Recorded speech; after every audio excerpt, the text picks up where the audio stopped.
सल्ला द्यायचा नाही. ज्यांना 8-10 पोरं करायचे, 20 करायचे, 50 करायचे आहे, त्यांना असे लोकांना या देशातून काढून त्यांची सिटिझनशिप इथून काढून आणि त्यांची पार्टीचं जे पक्षाची परमिशन दिली तेही रद्द झाली पाहिजे. त्यांना पाकिस्तानमध्ये पाठवलं पाहिजे. पाकिस्तानी कसे अमरावतीमध्ये तुम्हाला त्यांनी आवाहन केलं की 4 नाही तर 20-20 मुलं जन्माला घाला. काय पहिले तर ओबीसी जे अमरावतीत आले त्यांना माझा प्रश्न राहील की सिनियर मेंबर ऑफ पार्लमेंट आहे आणि सिनियर मेंबर ऑफ पार्लमेंट नी डेमोग्राफीवर बोलले पाहिजे की मुंबईमध्ये 10 ते 30% कसे वाढले, किती घुसपेटीय बाहेरून आले, कशा वेस्ट बेंगॉलमध्ये त्यांचे पर्सेंटेज वाढले, 200% आसाममध्ये कशा वाढला, तेलंगणामध्ये त्यांची संख्या कशी वाढली, आपले प्रत्येक दिल्लीमध्ये कसे वाढले, त्यांनी त्याच्यावर उत्तर द्यावं आणि मेंबर ऑफ पार्लमेंट डेमोग्राफीवर बोलावं.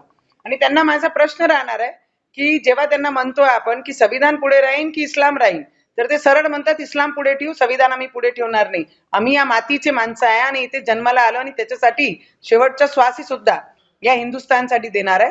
तर त्यांना विचारा, त्यांना माझा प्रश्न है कि भारत माता की जय बोलो, वंदे मातरम बोलो और इस्लाम को पीछे रख के संविधान को आगे रखो. हम रखते हैं, तुम भी रख के दिखाओ. आणि जास्त सल्ला द्यायचा नाही. ज्यांना 8-10 पोरं करायचे, 20 करायचे, 50 करायचे आहे, त्यांना असे लोकांना या देशातून काढून त्यांची सिटिझनशिप इथून काढून आणि त्यांची पार्टीचं जे पक्षाची परमिशन दिली तेही रद्द झाली पाहिजे. त्यांना पाकिस्तानमध्ये पाठवलं पाहिजे. पाकिस्तानी कसे भीक मागून राहिले आणि त्याच्यामध्ये यांनाही पाठवलं पाहिजे भीक मागण्यासाठी.